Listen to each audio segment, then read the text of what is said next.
Coucou mes licornes en boubou, j'avais pas prévu de faire cette vidéo. Depuis le mois de mai, vous savez que toutes mes vidéos sont tournées, montées et publiées jusqu'au mois de juillet au moins. Donc voilà, l'idée c'était vraiment de travailler sur un autre projet. J'avais vraiment pas prévu de faire cette vidéo, mais j'ai ressenti le besoin de le faire. Si vous me suivez sur les réseaux sociaux, vous savez que j'ai été extrêmement touchée par le meurtre de George Floyd. En fait, ce meurtre-là a fait remonter en moi plein de choses que je ne voulais pas m'avouer, et plein de choses que j'ai vécues ces derniers temps qui m'ont énormément touchée, blessée, voire carrément meurtrie. Et c'est quelque chose dont je ne voulais pas parler. C'est quelque chose que je ne voulais pas expliquer parce que je ne comprenais pas moi-même. C'est pour ça que c'est une vidéo très compliquée à faire pour moi. Mais ces derniers temps, j'arrive pas à dormir. Tout simplement parce que je culpabilise de continuer à vous parler de mode, alors qu'en ce moment, il se passe quelque chose dans le monde qui me touche énormément. Et une des choses qui apparaît depuis le meurtre de George Floyd, c'est que le racisme, c'est grave, mais ce qui est encore plus grave, c'est la complicité du reste du monde. Ce qui est encore plus grave, c'est le silence du reste du monde. Et je pouvais pas continuer à dormir sur mes deux oreilles sans moi-même avoir ouvert ma bouche et sans moi-même avoir fait une vidéo sur le sujet. Tout simplement parce que j'ai la chance d'être une des youtubeuses racisées qui a une communauté totalement cosmopolite. Voilà pourquoi j'ai le sentiment d'avoir la responsabilité de vous faire cette vidéo et de vous expliquer par A plus B le problème du racisme et par vous parler de mon expérience personnelle. Vous expliquer comment des réflexions que vous considérez comme anodines nous détruisent, sincèrement, de l'intérieur. Cette vidéo, elle n'est pas là pour culpabiliser les gens, elle n'est pas là pour se plaindre, pour geindre. Je vais vraiment partir de mon expérience. Ensuite, je vais parler de mes conclusions et ensuite, je vais parler du problème racial en général et on va parler un petit peu d'histoire parce que je pense qu'il faut remettre les pendules à l'heure. Parce que vous pensez connaître l'histoire de l'Afrique, vous pensez connaître l'histoire de la colonisation, alors qu'en fait, vous ne savez rien. La colonisation, c'est une goutte d'eau dans l'histoire de l'Afrique. C'est rien du tout. L'histoire de l'Afrique est beaucoup plus dense et beaucoup plus riche et très peu la connaissent. Il est temps de changer ça. Générique.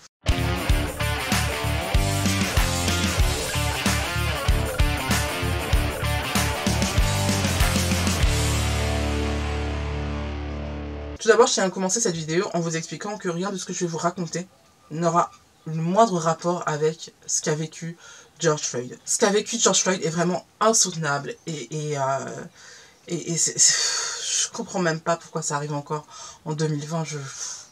Ça me dépasse totalement.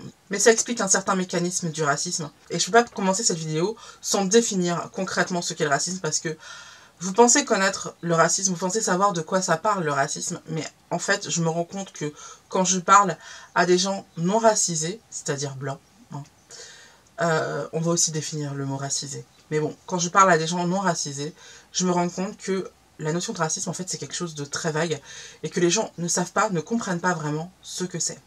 Donc qu'est-ce que c'est que le racisme? Le racisme est une idéologie qui décompose l'humanité en diverses races. Et dans ces diverses races, il y aurait une certaine hiérarchie. Les blancs étant en général au top de cette hiérarchie et les noirs tout en bas. Maintenant, qu'est-ce que ça veut dire racisé? C'est un adjectif qui qualifie une personne issue de l'immigration et qui est considérée comme appartenant à une race différente. En gros, des gens racisés, ce sont des gens qui ne sont pas blancs, tout simplement. Le mot racisé comporte tout autant les Africains, les Arabes, les Asiatiques, tous ceux qui ne sont pas blancs. Donc tous ceux qui, dans l'idéologie raciste, sont considérés comme inférieurs à la race blanche, qui serait pure. On verra plus tard que ça aussi, c'est vraiment pas vrai. À présent, on va parler de mon expérience personnelle. Je vous préviens tout de suite, c'est quelque chose qui va avoir du mal à sortir parce que c'est quelque chose que je n'ai jamais dit à qui que ce soit. Par fierté et par pudeur, je n'ai jamais voulu en parler et je n'ai jamais voulu mettre des mots sur ce que je ressentais. Pourtant, je pense que c'est important d'en parler et que c'est important de dénoncer ce que j'ai vécu. Je vous conseille de prendre un petit thé. Moi, j'ai prévu mon petit thé ou un petit café si vous préférez, de vous asseoir bien tranquillement et de regarder ça. Et je vais vous demander de faire preuve d'ouverture d'esprit et de faire ça sans jugement et vraiment de m'écouter jusqu'à la fin. Commençons par le commencement. J'ai grandi dans le 20e arrondissement de Paris et c'est vraiment un quartier bobo et cosmopolite. Ce qui fait que pendant mon enfance, j'ai jamais vraiment été personnellement victime de racisme. La première fois que j'ai été confrontée au racisme, c'est quand j'ai rencontré pour la première fois mon grand-père, qui était blanc, ma mère étant blanche également, je suis métisse, si vous ne le savez pas, et que pendant que ma mère était aux toilettes et mon frère était quelque part en train de jouer, j'ai entendu mon grand-père qui parlait à quelqu'un d'autre de la famille, traiter ma mère de pute de nègre. Ça déjà, autant vous dire que c'est très très violent. Ensuite, ma mère, je vous rappelle qu'elle est blanche, m'a souvent raconté comment mon père était souvent victime de délits de faciès avec la police et qu'il était fréquemment contrôlé par les policiers. Ça, c'est une réalité dans notre pays et oui, ça s'est passé il y a plus de 30 ans. Maintenant, c'est quelque chose qui perdure aujourd'hui. J'aimerais vraiment que vous en preniez conscience parce que les chiffres officiels l'attestent. Un noir a 20 fois plus de chances de se faire contrôler qu'un blanc.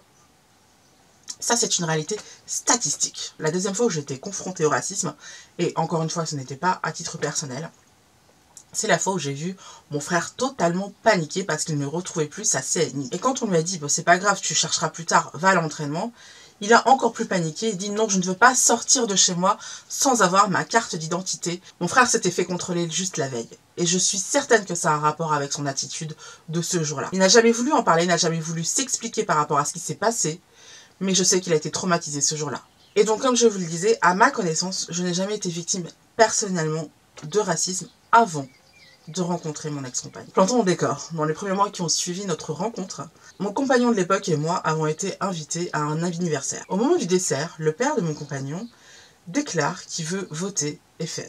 Et comment vous dire que je me suis étranglée avec ma part de gâteau à ce moment-là. Quand je lui ai dit que c'était n'importe quoi et que je lui ai demandé de me dire pourquoi, il a expliqué que, étant boulanger, il y avait un Turc qui avait ouvert en face de lui et ce Turc faisait des prix très bas qui ne pouvaient pas suivre et que la mairie qui était commise ne faisait rien par rapport à ça. Donc pour résumer les choses en termes clairs, le père de mon compagnon voulait faire jouer le fait d'être blanc pour que le nouveau maire FN le privilégie en raison de sa couleur de peau.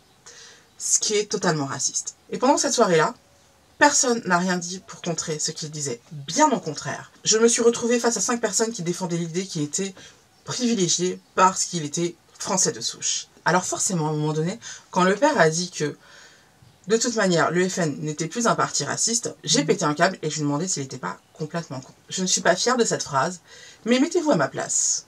Vous arrivez dans une famille, toute fraîche, toute gentille, et en guise de bienvenue, on vous dit que, ici, on vote FN. Et non seulement personne ne relève ça et tout le monde est tout à fait d'accord avec ça et défend cette idée-là, mais en plus on vous dit que le parti FN n'est plus du tout raciste, alors qu'on veut voter pour ce parti-là, pour des raisons totalement racistes. Ça n'a pas de sens. Il y a de quoi exploser. Et quand je lui ai demandé s'il n'était pas complètement con, tout le monde m'est tombé dessus, mais personne ne lui a jamais rien dit sur tous les propos racistes qu'il a pu avoir pendant les 7 ans de ma relation avec mon compagnon. Le père, toujours lui, qui dit de ses clients musulmans qui prend des produits chez lui à base de porc, ils sont hypocrites quand même, ces musulmans. Sauf que considérer qu'un musulman qui mange du porc est un musulman hypocrite ou un mauvais musulman, c'est mal connaître l'islam. L'islam est une religion qui prône une relation intime avec Dieu. C'est-à-dire que si vous considérez que manger du porc ne gênera pas Dieu et que c'est totalement archaïque de ne plus manger de porc, vous avez totalement le droit de le faire. Maintenant, je comprends cet homme-là qui ne voulait pas avoir sur le dos tous ses copains musulmans qui ne comprenaient pas ce choix-là, qui ne partagent pas ce choix-là. On fait tous ce genre de choses.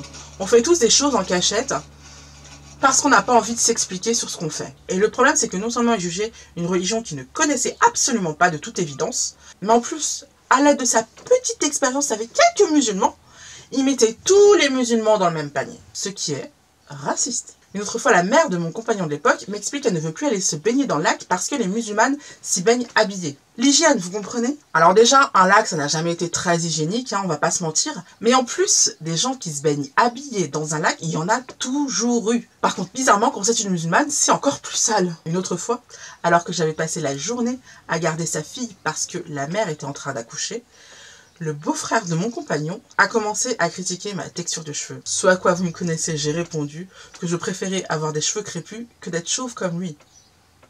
Je suis désolée, mais quand on est chauve, on critique pas les cheveux des autres, quoi. Mais il a osé me répondre qu'il préférait être chauve que d'avoir des cheveux de noir. Un jour, mon compagnon m'avait demandé un lisseur parce qu'à l'époque, souvenez-vous, je me lissais les cheveux. Et le jour de Noël où j'ai ouvert mes cadeaux et j'ai vu mon lisseur, ce même beau-frère m'a dit « Oh là là, heureusement qu'il t'a offert ça, je sais pas comment tu fais avec ce que t'as sur la tête. » Ou alors, une autre fois, en pleine infirmité, ce mec-là me dit que, de toute manière, ceux qui manquent vraiment de respect aux femmes, ce sont les musulmans. Et j'ai dû lui rappeler toutes les fois où il a eu des propos ou des comportements sexistes en ma présence.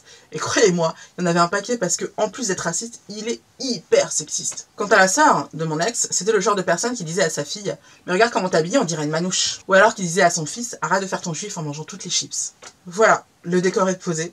Et sachez que pendant 7 ans, j'ai subi ce genre de réflexion. Et là, je ne vous sors que les trucs dont je me souviens. Il y en a eu plein d'autres. Mais le problème, c'est qu'à chaque fois que je m'indignais de ce genre de propos, je passais pour l'hystérique de service. Toutes ces petites réflexions quotidiennes me rappelaient que je n'étais que tolérée dans ce pays, que les descendants d'immigrés ne sont que tolérés dans ce pays et qui doivent se contenter des miettes qu'on leur laisse, parce que c'est bien ce qui se passe aujourd'hui, on leur laisse les miettes. À partir du moment où tu considères que comme tu es français de souche, tu mérites plus qu'un autre d'avoir une certaine position, une certaine place, un certain poste de travail, ça veut dire que tu veux laisser aux autres des miettes, ce que tu ne veux pas, ce qui est, encore une fois, raciste. Mais le pire dans cette histoire-là, ce n'est pas forcément les réflexions racistes, parce que, à la limite, des cons, il y en a partout et je sais leur répondre. Le pire dans cette histoire-là, c'est le silence de mon compagnon de l'époque. C'est que quand j'en parlais avec lui, il minimisait, il excusait, il défendait l'indéfendable, il pardonnait l'impardonnable. Et qu'à chaque fois que j'essayais de lui expliquer ce que je ressentais quand j'allais dans sa famille, je passais pour une folle. Je passais pour une hystérique. Je passais pour quelqu'un de totalement irrationnel et totalement irraisonnable. J'étais seule face à toutes ces attaques et en plus, on me refusait le droit d'être blessée par ces attaques, d'être atteinte par ces attaques. C'est la première fois que je vais le dire de toute ma vie, mais la solitude que j'ai ressentie pendant ces 7 ans-là m'a totalement détruite, psychologiquement. Je suis sortie de cette relation sans avoir aucune estime de moi. Ce n'est que quand j'ai commencé à parler de mon expérience, de ce que j'ai vécu, et que je commençais à dire précisément ce qui s'est passé, les mots qui ont été dits, les mots que j'ai entendus, l'attitude à laquelle j'ai été confrontée, ce n'est qu'à ce moment-là que j'ai compris que j'avais raison de ressentir ça. J'avais raison d'être indignée, j'avais raison d'être choquée, j'avais raison de ne pas accepter. Et c'est la raison pour laquelle je fais cette vidéo aujourd'hui. C'est qu'on ne peut pas comprendre ce que vivent les victimes de racisme avant de l'avoir vécu. Et le pire dans le racisme, ce ne sont pas les attaques racistes. C'est le silence de ceux qui ne le sont pas. C'est la complicité de ceux qui ne le sont pas. C'est ça qui détruit. C'est ça qui fait qu'on se sent seul au monde. C'est ça qui fait qu'on se sent meurtri à l'intérieur de soi. On ne peut pas dire à quelqu'un qu'on l'aime sans respecter, sans accepter et sans soutenir son identité propre. Ce n'est pas possible. Ça n'existe pas. Petit à petit, mon sentiment de déception par rapport à cet homme est devenu un sentiment de trahison. Et le sentiment de trahison a laissé place à un sentiment de mépris. Et bien qu'il voulait me faire des enfants, moi personnellement, je ne me voyais pas faire des enfants qui auraient été en partie noirs, un quart noir, à quelqu'un qui n'avait pas le courage de défendre sa famille, de défendre les gens qu'il aime contre d'autres personnes, peut-être qu'il aime aussi, mais qui ont tort, qui n'ont pas le droit de se comporter comme ils le font. Et petit à petit, le fossé s'est creusé entre nous et c'est comme ça que notre relation a sombré. Et si je vous dis ça, c'est tout simplement parce qu'on ne peut rien construire de solide ensemble sans solidarité, sans faire preuve de compassion et sans avoir le courage de se dresser devant ceux qui ont des idées racistes. Ça ne peut pas fonctionner. Ce n'est pas un hasard si quelques semaines après avoir quitté le domicile, j'ai commencé à arrêter de me défriser les cheveux et à oser porter mes cheveux naturels. Et non seulement j'ai commencé à assumer mon héritage africain en portant mes cheveux naturels, mais j'ai commencé aussi à m'intéresser aux cultures africaines. J'ai notamment découvert que contrairement à ce qu'on nous fait croire et ce qu'on montre dans les livres d'histoire, l'homme préhistorique était noir. L'homme est apparu sur Terre noir. Ce n'est qu'en allant sur les autres continents et en se dispersant que la couleur de peau, la texture de cheveux, les couleurs d'yeux ont commencé à s'adapter au climat des terres colonisées. Est-ce qu'on peut parler de colonisation? Donc en fait, l'homme blanc est apparu bien après l'homme noir. Et alors que l'homme blanc en était encore à l'état de chasseur-cueilleur, de son côté, l'homme noir avait déjà un style de vie sédentarisé et avait déjà commencé à créer tout un réseau de cultures qui lui permettait de subvenir allègrement à ses besoins et de se mettre à l'abri des menaces. Ensuite, j'ai découvert que si les historiens nous parlent énormément de l'Égypte ancienne, on ne nous parle absolument pas du royaume Kouch. Et grosso modo, pour situer le royaume Kouch, en fait, il se situe grosso modo au Soudan actuel. Et il a été prouvé que la raison pour laquelle on ne parle pas du royaume Kouch, c'est parce que les historiens de l'époque, et qui ont commencé à populariser le règne des Égyptiens, ces historiens-là étaient gangrénés par des idéologies racistes qui leur faisaient refuser l'idée de penser que des Noirs pouvait avoir une civilisation, tout un royaume, voire carrément un empire, parce que le royaume Kush, c'est 2 fois la taille de l'Égypte. Et donc ils étaient tellement gangrénés par le racisme qu'ils étaient incapables de croire et d'accepter le fait que des Noirs avaient érigé toute une civilisation. Et pourtant, c'est bien la réalité. Le royaume Kush, K-O-U-S-H, le royaume Kush a régné environ 2500 ans avant notre ère, jusqu'à 350 ans après Jésus-Christ. Il a donc survécu 400 ans à l'Égypte ancienne. Et non seulement ça, mais en fait, le royaume Kush était tellement puissant qu'il a même conquéri l'Égypte. Et puisqu'on parle de l'Égypte, parlons-en vraiment. On nous représente les Égyptiens comme étant blancs, alors que pas du tout.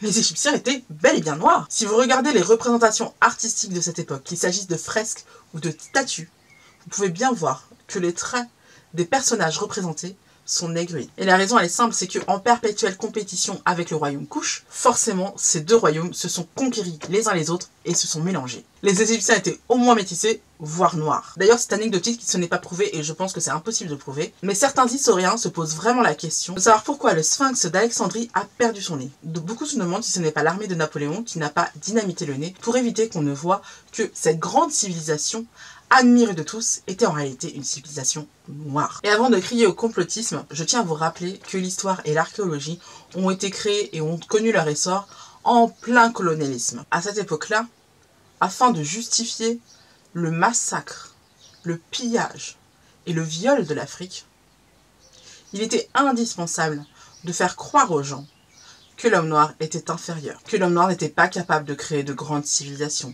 que l'homme noir n'avait pas d'histoire, que l'homme noir en était réduit à l'état préhistorique. Et aujourd'hui, on sait que ce n'est pas du tout le cas. Et d'ailleurs, il est temps de comprendre ça. Tous les préjugés racistes à propos de telle ou telle ethnie ont été inventés en raison du colonialisme. Les colons ont utilisé un texte de la Bible parlant de la répartition de la planète entre 3 frères, et donc les Noirs auraient fauté et donc seraient les moins valeureux. Eh bien, ils devaient être inférieurs à l'homme blanc. Et il est important que vous compreniez que tous les clichés racistes qu'on peut avoir ont été inculqués par les colons pour justifier un crime contre l'humanité qui n'a nulle autre raison que l'appât du gain.